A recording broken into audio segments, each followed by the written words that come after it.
Tuesday, August 12th. Welcome back to Damon Bruce Plus. We're always brought to you by Aiyuk Sandwiches. It's the best sandwich in the world. You go out and you get 2-3 of those bad boys today. You'll be happy that you did.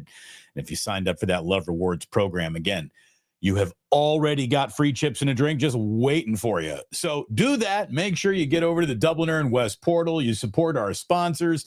It's a great way to support this channel by hitting like and subscribe and all that good stuff. And the priority of this channel is to give it to you straight and never waste your time. And let's be totally honest. If you're a San Francisco 49er who's clicked onto this video, you probably sprained your finger while you were doing it, or twisted your wrist, or chipped a nail, or something bad happened to you that wouldn't have happened had you been playing for any other team. But because you're a 49er, you are a delicate flower who is easier to hurt than anything else. It is insane how this injury bug is all over the San Francisco 49ers, and they've played 4 quarters of football. That's it. It's crazy. It's crazy. The 49ers are the most mysteriously hurt football team on the planet. And it really is to the point where you ask, okay, let's be honest here. Hold on. Let's see where we are in sip of the day. Let's see how we're doing. Oh, that's good. That's perfect right there. That is the sip of the day.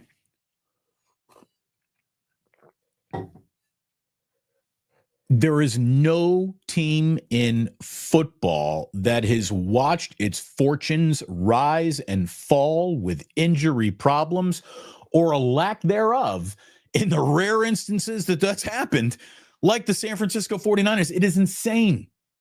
It is absolutely insane, and it really is to the point where if you ask me, who's the biggest 49er rival?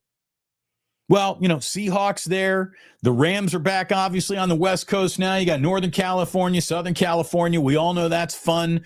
The Dallas Cowboys, a historic rival. Obviously, you got your Green Bay Packers. Every now and then, a decade will produce like an important, really important New York Giants 49er game or something like that. None of those teams are the 49ers' biggest rivals. The 49ers' biggest rival in football are their own injuries. There is no team out there that does more to affect what kind of the year the 49ers are going to have than their own injuries, and it's absurd. And here we are again. Jordan Watkins, we just watched him all play this past weekend. Not a sign that he was hurt. Nothing. Zero. And he didn't even realize he was hurt until he had an MRI, and the 49ers insist, oh no, dude, you are hurt.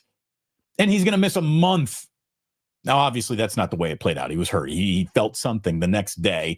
And I understand how football, sometimes after you sleep after a game, you have trouble getting out of bed. And, whoa, there's a little more something wrong than you thought. I do get it. But the amount that happens to the 49ers, it's omnipresent. It's omnipresent. Everyone saw last year Brandon Aiyuk's brutal knee injury, and you knew instantly, oh, this isn't good. This is going to take time. Anyone who was at that joint practice with the Denver Broncos, everybody who saw Michael Williams go down in that joint practice, they knew, okay, that's not good. That's probably going to be a little while before we see him. And at least you saw it, you understood it, you knew it. Upton Stout's calf injury, we didn't even know about that until he was a scratch right before the Broncos game. And everyone, I thought Upton Stout is a scratch because that's how much they believe this rookie is just going to be in the starting lineup, and they don't want to get him hurt because he's one of their few corners, and they're an inside guy, and they're not going to, they like him that much. They're not even going to play him. Nope. Mysterious injury that nobody even knew about. Remember Christian McCaffrey, bilateral Achilles tendonitis. I mean, I think they made that shit up. I never even heard of that before. Christian McCaffrey was a game day scratch, then instantly on an airplane to Germany. That didn't make any sense. And again, now Jordan Watkins is hurt. There are lingering calf issues galore. Juwan Jennings, has he got a holdout or has he got a calf strain? No one even knows. I don't even think anybody would believe the first person in the 49ers to be yeah, it's one or the other. I don't think they do a very good job coming forward, open and honestly with their damn injuries. It's always a shoulder. It's always a knee. It's always something that you didn't even see happen. And this following, here's the thing. This might not be factual, but boy, it feels true. Number one, there's no team in football dealing with nobody saw them injuries quite like the San Francisco 49ers. And two, there is no team in football whose fortunes rise and fall with injuries quite like this one does. And if you're wondering why so many 49ers fans are straight up bipolar about this team, about their coach, about quarterbacks, about season, this season was good, this season I hate everything, now this season's good, now this season I hate everything.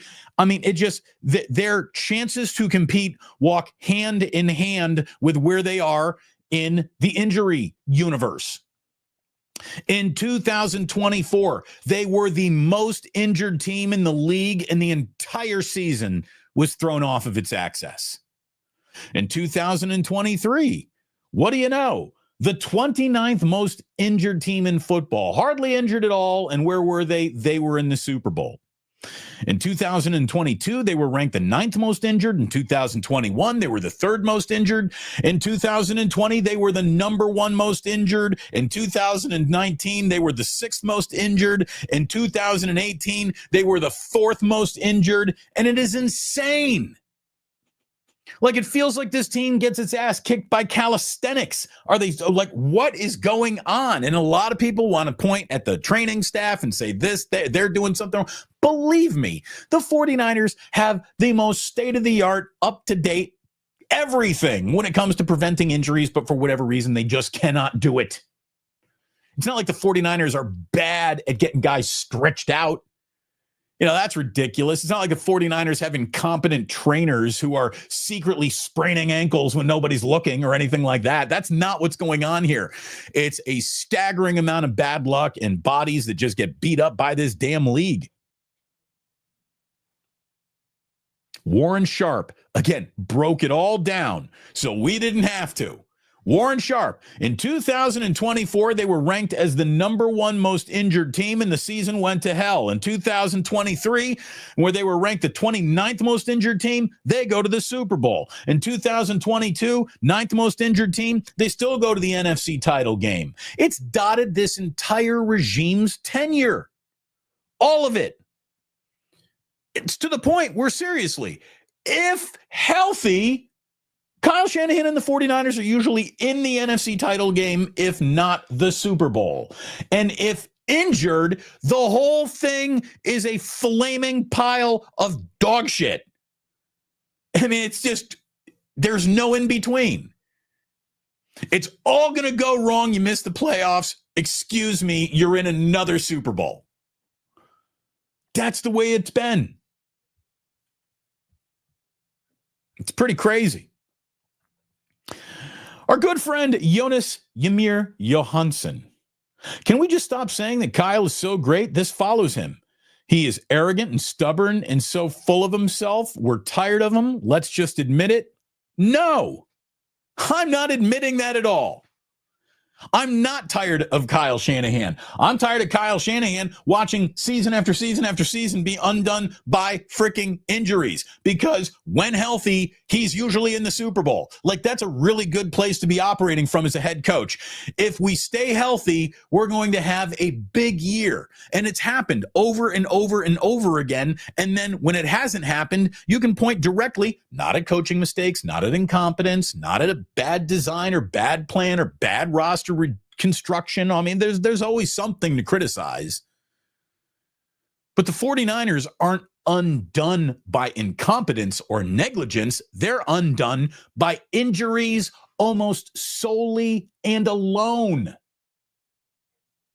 Even in there, everything went wrong. 2024 season, where the number 1 most injured team in all of football, you go ahead and you look at statistically what Brock Purdy and Kyle Shanahan did.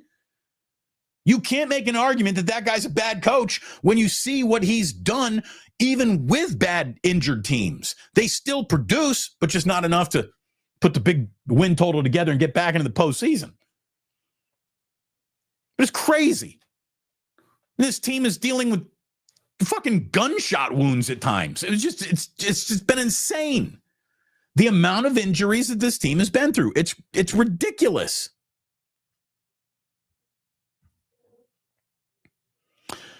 Joe Sullivan, who's been a member for 11 months. Thank you so much, Joe. August, and we're already screwed with injuries. Football's most definitely back. We have no depth at key positions, and this is going to haunt us all year. It will. I would agree. Yeah, it probably will. There are as many guys hurt right now on the 49ers as when they were canceling joint practices last year with the damn Chargers. Maybe there's a couple more guys, but they're going back to the boneyard for new dominoes ahead of every practice. They can't string 2 days of their teams on the field together in their own practices. John Freeman says, they don't stretch is the rumor.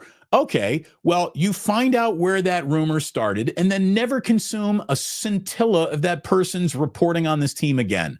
I can tell you definitively the San Francisco 49ers stretch before practice. Come on. Come on. Why not play our starters in preseason like other teams? Mike, because there aren't enough helmets, thick enough shoulder pads, or enough bubble wrap in the world to get this team to play a game with an important player in a game that ultimately doesn't matter. I mean, that's it.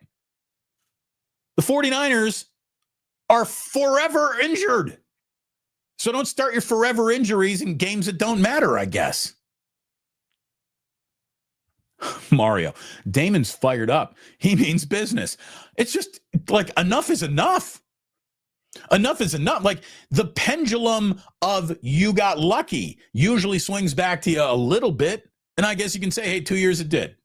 After all these injury bugs, look at it this way. The 49ers had so few injuries that year, they were in overtime of a Super Bowl.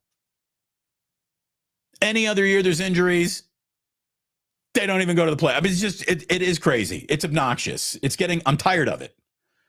I'm tired of it. And it really is to the point where I'd just say, just bubble wrap the whole freaking team. I wouldn't play anybody in a joint practice. I wouldn't play anybody against the Raiders or the Chargers. I wouldn't let Nick Bosa on property until he met the team in Seattle for week 1. To be like, Nick, you just cannot get hurt. Fred Warner, you cannot get hurt. George Kittle, what we want you to do, George, is go sit in a chair and don't get out of it until kickoff in Seattle, and then we'll see you, pal. It's crazy. I mean, Big Brick, Hunter's Point, put a hex on us for leaving Candlestick. Seriously, is there a freaking voodoo doll wearing a 49ers helmet somewhere that I don't know about? Is there some crazy witch doctor in Hunter's Points with a bag of chicken bones just rattling it? I don't know. I wouldn't be surprised if you told me that was happening. At least something would explain it. Be like, oh, I totally forgot about voodoo. Must have been voodoo. Frickin' voodoo.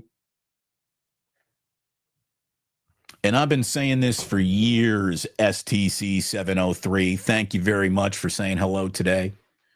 The NFL needs to expand its roster size for each team. Football is a game of injuries. And if you want the teams to be able to continue to have decent seasons, they need some continuity. Continuity is provided by roster spots. And having guys that have been in your system, not brand new, got here on Monday, new to your system, but guys who've been in your system for years because the now active game day roster has been pushed out to 60, 65. And I don't want to hear, well, the NFL doesn't want to pay for extra roster spots. You are printing your own money. The NFL literally prints its own money whenever it needs it. And just to spend a few more millions of dollars on the back end of your roster to preserve products from going belly up in the middle of the season should guys get hurt. Now, there are some injuries that are just too big to overcome, and we get it. But the amount of fringe injuries that take this team off of its access, it's just freaking brutal. So anyways, cheers. It is great to have you here. Thanks so much for stopping by today. We never want to waste your time here. There's a few roster moves. If you want to check them out, you go ahead and look them up yourself, but they're all just fringe. Here's the thing. I'm over it's done. I'm over the preseason now. It always happens. I'm excited about the preseason getting here. Then I get into the preseason and then I'm just like, wait a minute. Call me week 1 when you got the real roster. Everybody's dressed who matters. I'm tired of fringe roster movement. I'm over it. I'm over it. My advice for these 2 preseason games that they got against the Raiders, 1:00 Saturday, by the way, and then the Chargers for their final preseason tune-up. If it were up to me, I would cancel both the games. Cancel them. Forfeit. And forget it. Forget it. I mean, what are the chances of a water boy falling into his own bucket of Gatorade and drowning? If it were a Niner water boy, I'd say it's better than any other team. 3 water boys died today in Santa Clara, all falling into the same bucket of red Gatorade. I wouldn't be surprised. It's crazy. And I'm tired of it.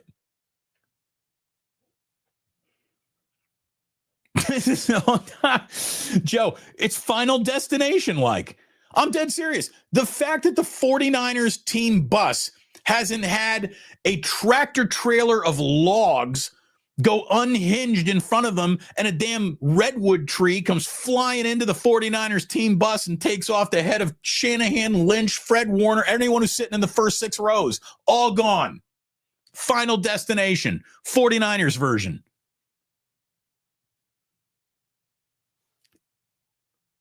Injuries hit this team more than shaving cream pies hit the Three Stooges. I'm tired of it. Jonas, he's no good with injured teams.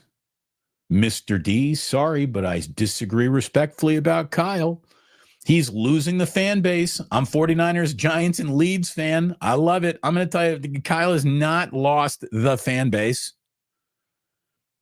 Fractions of it, some of it. But I mean, I think smart football fans see a very good coach who, when his team stays healthy, is in a deep postseason run all of the time. Jonas, thank you very much for the supers. Always appreciate you, brother. But I'm telling you, I think you're to say that this is Kyle's fault or Kyle isn't good at something. You know, I think he's really good at a lot of things. But coaching a football team that's able to stay healthy, that's not one of them. And I don't know how much he actually controls that. You know, well, Kyle Shanahan broke Trey Lance's ankle. I mean, bad luck broke Trey Lance's ankle.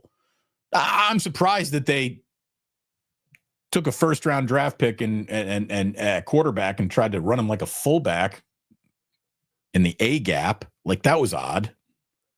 But believe me, he didn't try to get anybody hurt.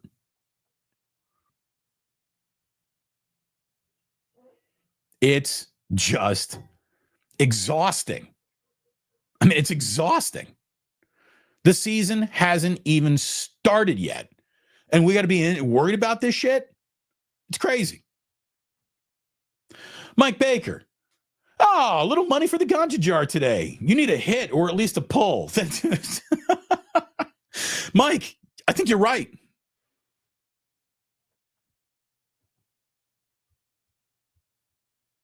My nostril saying Dubliner West Portal, or Pirtle in this case, is waiting for you, Uncle Damon. Seriously, I might have to go in there and be like, I need to drink the 49ers injuries away.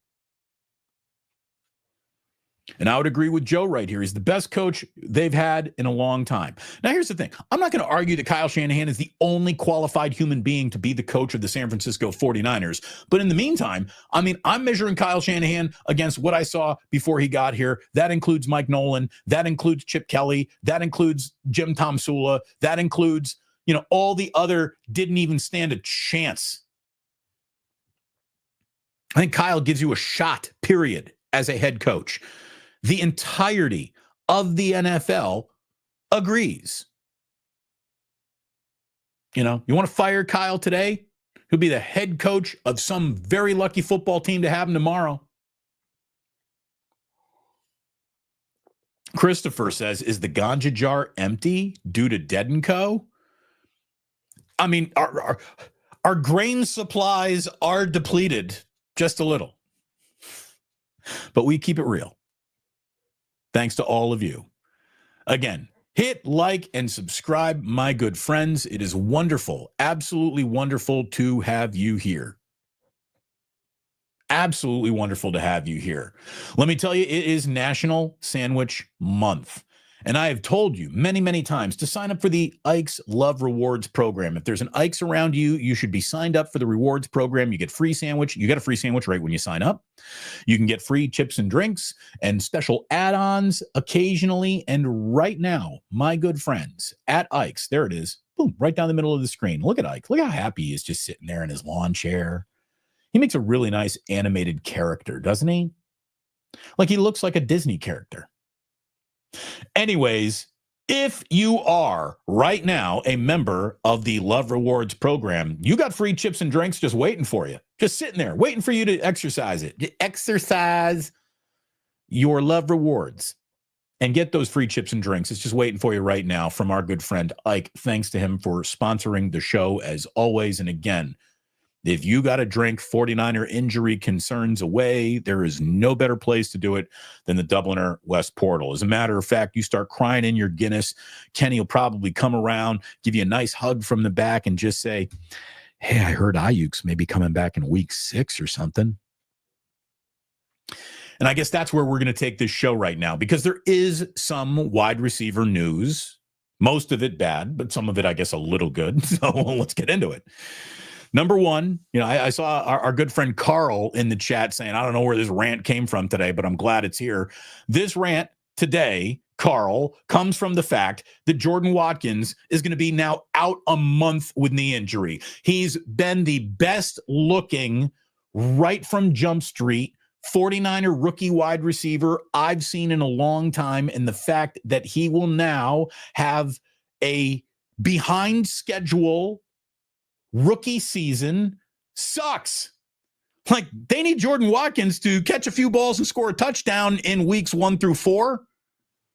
He's going to miss a handful of those games right now. Maybe if he's not back, they say he's going to be out about a month with a knee injury. So his rookie year, if that is true, is already automatically behind schedule. That sucks.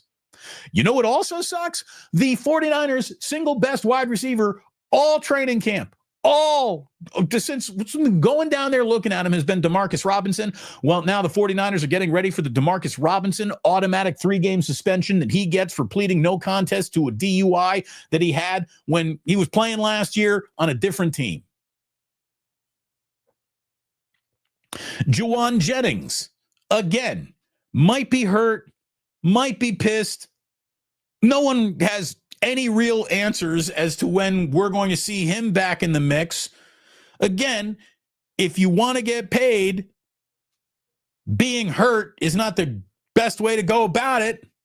And I don't think I want to pay a guy big money who, whether he deserves big money or not, is debatable anyways. And now he's hurt. I mean, come on.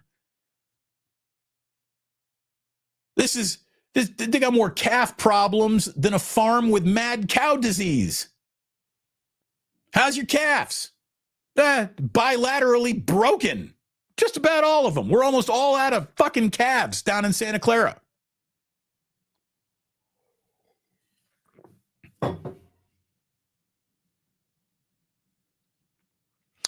R. Jeffrey says, does he have to take the suspension immediately?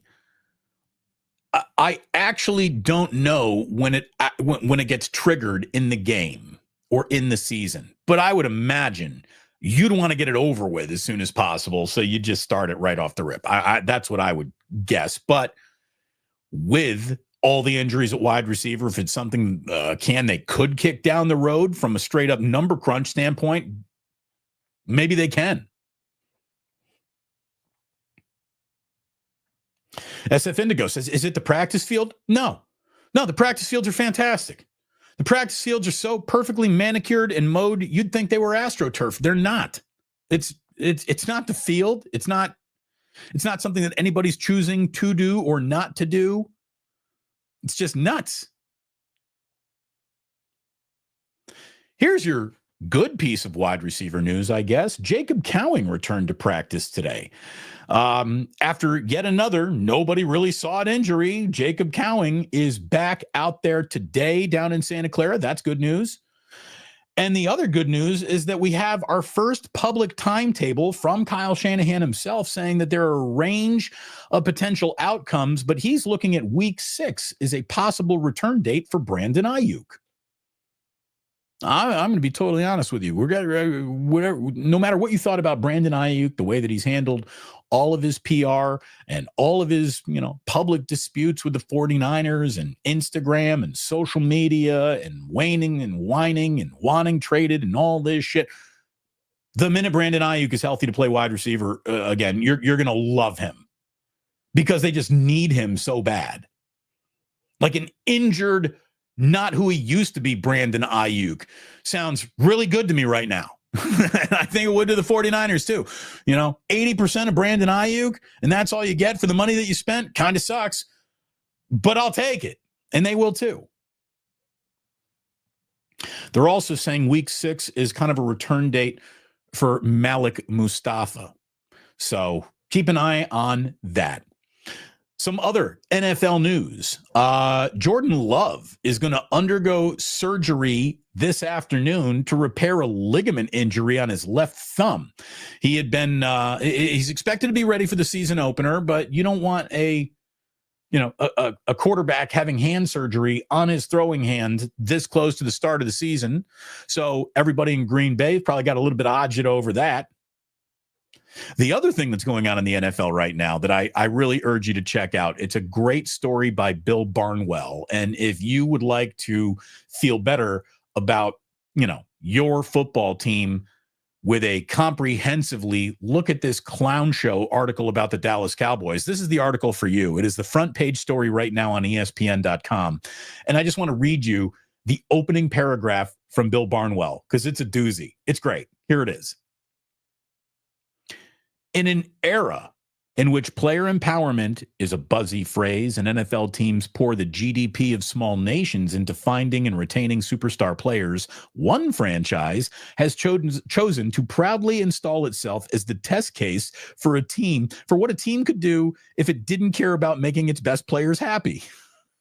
While most franchises coddle their young stars publicly and privately and sign them to contracts as quickly as allowed and position them as core pieces for their Super Bowl runs, the Dallas Cowboys have posted an entirely different argument. What if we can make our stars as mad with no real benefits to us in return? That is what is going on.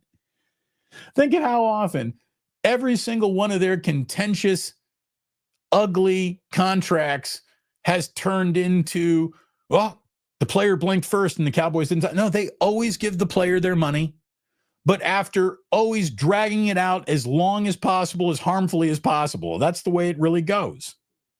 So if you want to feel better about your life, go revel in Dallas Cowboys misery. It seems to be all Jerry Jones's fault, believe it or not, as everyone with two eyes has been telling you for the better part of 30 years now. Let's see. The Warriors have made public 3 games on their upcoming schedule this season. The season opener for the Golden State Warriors, with or without Jonathan Kuminga, is going to be Tuesday, October 21st at the Lakers down in LA. The home opener 2 days later, Thursday, October 23rd against the Nuggets. And then we also know that the Warriors are going to be having a Christmas Day game. It will be at 2:00 at home, Chase Center. It's the Dallas Mavericks coming in for Christmas Day at Chase Center. So there you go. We know 3 dates of Warriors basketball. That leaves us 79 other games to discover together. Look, there's no discovery. I think you all know right now, okay? I think you all get the fact that the San Francisco Giants are just offensively pathetic, and they prove it game after game after game. Just one day after being shut out by the Nationals, they then managed 1 run on 5 hits and a 4-1 loss to the Padres. Yu Darvish struck out 6, didn't walk a batter over 6 innings. Rafael Devers homered again. That's good. Dominic Smith is a career best 14-game hitting streak, but you can't find 3 guys to actually have a good game all together in the same lineup. Not never. And Robbie Ray, who should 100% have been traded at the deadline and wasn't, is now winless in 6 straight starts. He's going to try to snap that and pick up his first win for the first time since, I don't know, before the 4th of July. Robbie Ray hasn't won a game for the Giants since July 3rd. How bad is that? By the way, I thought I had timed this better. I didn't. I got to go to the bathroom, and I will be back with Today in History. It's worth waiting for. Thank you very much. I'm telling you, it's a bathroom break. Jonas, you're in charge while I'm gone.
All right. How was the show while I was away? I hope it was a great one. I see we have more viewers now than even before. So we're picking up viewers while I'm not on the air. How's the chat going? Everyone good? Let it rain. No, it's not IBS. It's peeing. It's all peeing. I don't know what has happened. Do not know what has happened to my bladder. Maybe it was maybe I hurt my bladder covering the 49ers. Maybe that was it, right? Maybe I am another casualty. Just being around the 49ers means something's going to go wrong. Oh, no, send the Giants back to Tampa. That's what I mean. Really, good God. By the way, tree watering time. See, my mom is here, so I had to run upstairs to the restroom because she's in her room getting ready right now. And the last thing I wanted was to run out in the backyard and have my mom catching me with a backyard pee. So, I'm keeping it classy. Keeping it classy. All right. How about this? Today in History. That's pretty good, SGA. Thank you very much. Again, great to have you all in here. I promised you I'd never, ever, ever waste your time. Damon, you just drink a healthy amount of liquids. Good for you. I mean, that must be it. I mean, it's too much coffee, too much water, too much whiskey. I don't know.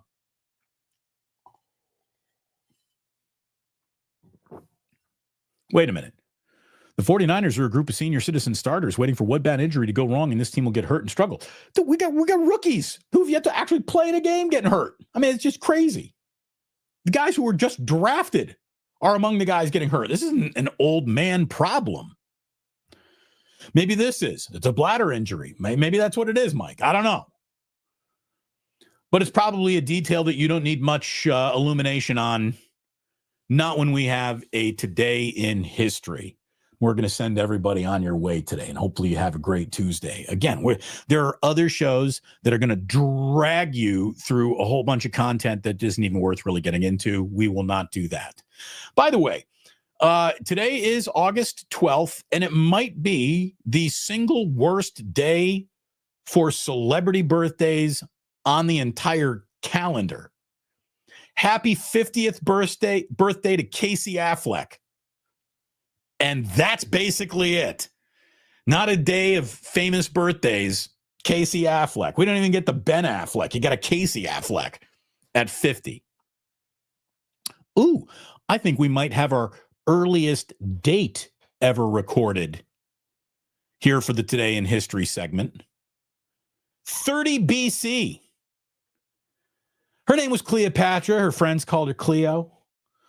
Cleopatra, the last ruler of the Egyptian dynasty today in 30 BC, committed suicide by employing an asp bite.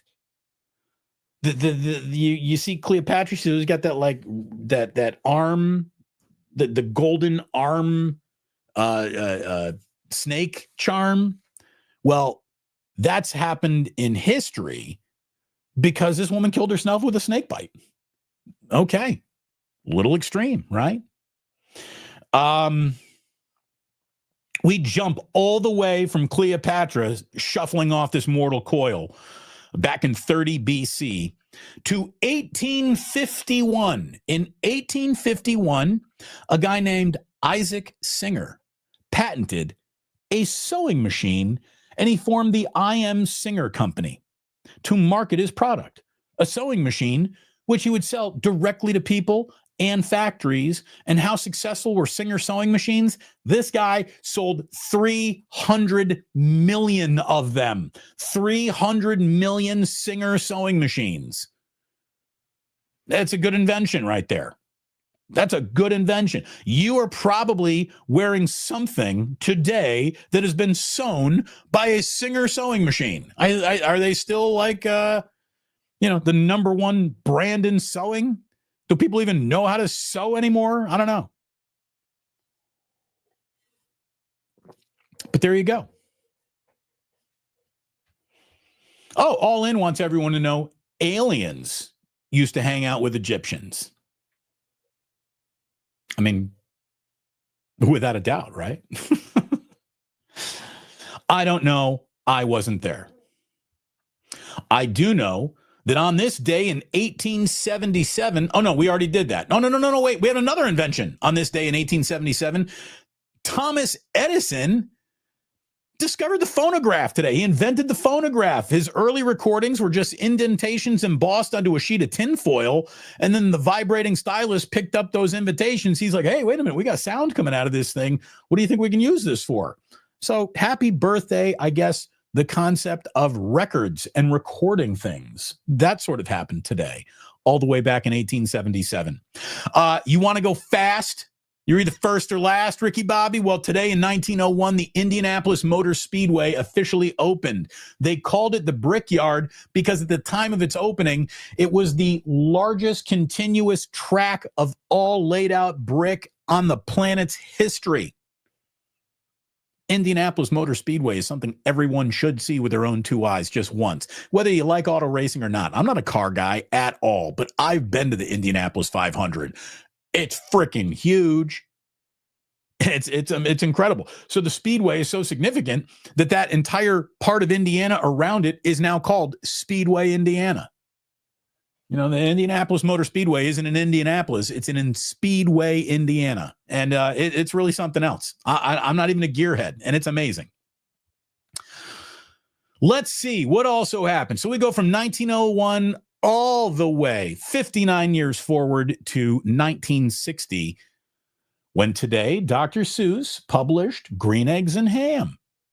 I mean, it's amazing how often I use the lessons of Green Eggs and Ham as a parent to my children. Almost every meal, we are talking about green eggs and ham and trying something, because you might find out you like it and you'll never find out if you don't try it. You know, I'm a big like, hey man, if you don't like it, you don't have to eat two of them of anything. But you got to try everything once. That's what we're encouraging anyways. It really doesn't matter how hard we try. It's a never-ending parade of chicken nuggets and dino nuggets and frickin' quesadillas. The kids don't even need like the cheese and the heated up quesadilla. They'll just like straight raw dog tortillas. Today in 1961. Oh no. So I told you green eggs and ham came out. Here's some interesting facts about green eggs and ham. The entire book consists of just 50 words, and the letters J, P, Q, and V never appear in the book. I don't know why that's interesting, but I thought it was. Oh, by the way, green eggs and ham, 200 million copies. Like not all in one day, but that would be a record. But since putting that bad boy out, over 200 million copies of just green eggs and ham. Dr. Seuss had cash, baby. Cash. Today in 1961, East Germany began construction of the Berlin Wall. The Cold War, the biggest symbol of the Cold War, born today. Walls have never worked. Walls are for idiots. Walls are for douchebags. Mr. Gorbachev, tear down that wall. Today in 1966, during a press conference, John Lennon had to apologize for casually one day saying that the Beatles were bigger than Jesus. He said that in an interview, and it was the first time that, all of a sudden the Beatles went from aren't they interesting to screw the Beatles, they gotta go. They were burning. They were burning their albums. They were burning Beatles t-shirts. They were burning Beatles in effigy. Because John Lennon said, this band's bigger than Jesus right now. I'm going to tell you, better songwriters. I mean, I'm not listening to much, any of Jesus's hits still to this day. I heard Sgt. Pepper's like a week ago, and I was like, damn, still got it. Let's see. Oh, big things out here. In 1981, the IBM personal computer was released. I wonder what the price was. I wonder how heavy it was. I wonder how many rooms you needed in your house to have something that big. I wish you could go back to 1981 and everyone who was working on that computer that day and just show them this. Be like, wait till you guys get a load of this. This is what's coming in the future. You're not going to believe what this thing does. You would have blown them away. Would have blown them away.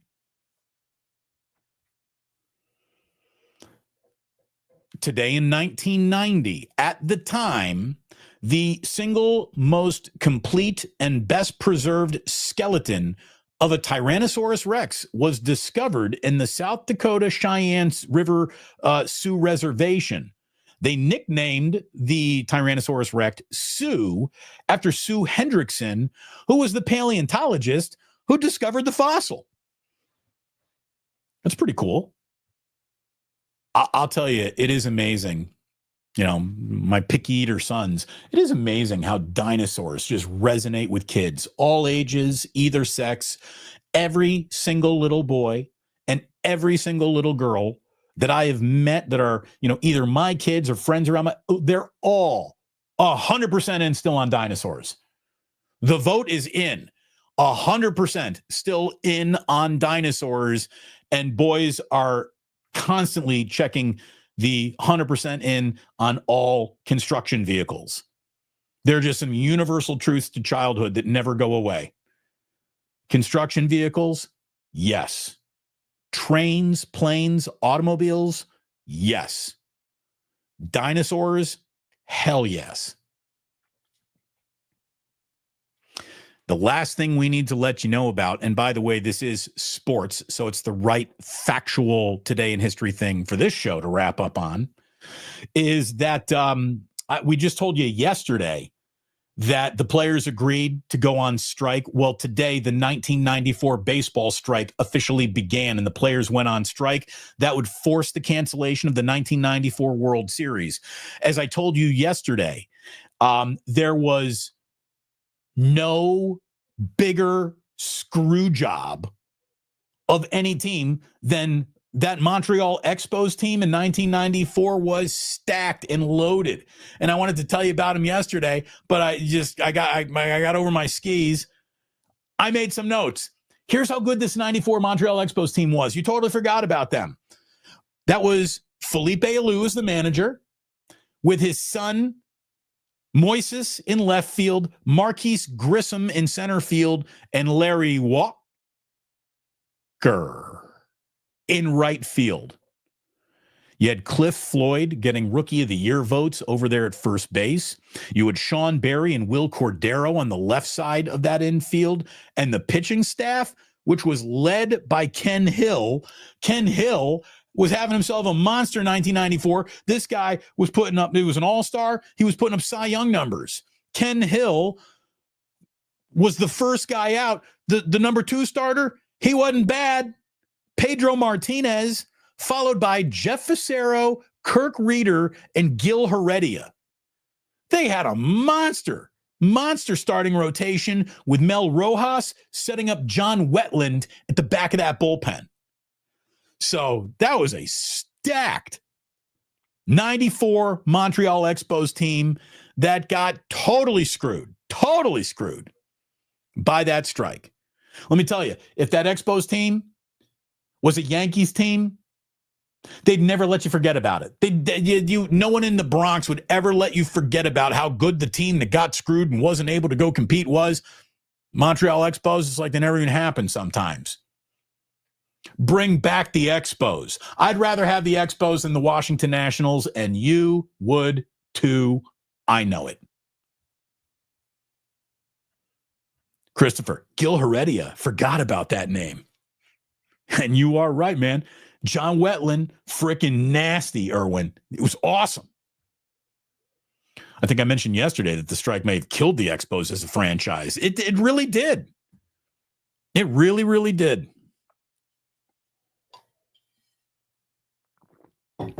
What kills me is that we have reached the end of our time here today. But boy, I hope you're back tomorrow.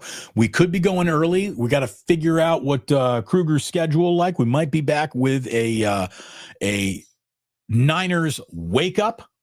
If not Wednesday, certainly on Friday. I know Friday is an off day for the 49ers. So that is coming up. Our friend Sam Batesh will be coming up, maybe with us tomorrow. Certainly here on this show on Thursday. Again, other oars in the water in terms of who we're going to have on this week. JT the Brick is going to be joining me as we talk a little 49ers Raiders preseason kicking off 1 o'clock Saturday. We'll have JT stopping on by, and in order to make sure that you don't miss that, all I'm going to ask you to do is to hit like on this one video, then go ahead, use your finger once again to tap the subscribe button. And then if you really want to go bonkers, you hit that little notification bell. And then whenever a new video goes up or a live stream begins, you'll get tapped on the shoulder and you'll know it's on. So thank you so much for supporting the channel. Thank you for supporting my sponsors. Thank you for the supers supporting me. Always appreciate it. Did we get to everybody? Oh, we got a Chef A who says, happy Humo Eve all. That is right. We did hump day, Humo day. Can't even explain it. But to the Dubliner to celebrate. Chef A, I do hope you make it down there. I really, really do. You are fantastic. Thanks to Mike. Thanks to Jonas, even though he's not happy with Shanahan. Thanks to Joe for being a member. Jonas once again double dipping. Thanks to everyone who fed the ganja jar. Appreciate it as always. Thanks to all of you. You are my kind of people. And it just breaks my heart to tell you that's it for today. Much more, though, coming up. So hit that notify. In the meantime, sports don't build character. They reveal it. And like that, he's gone.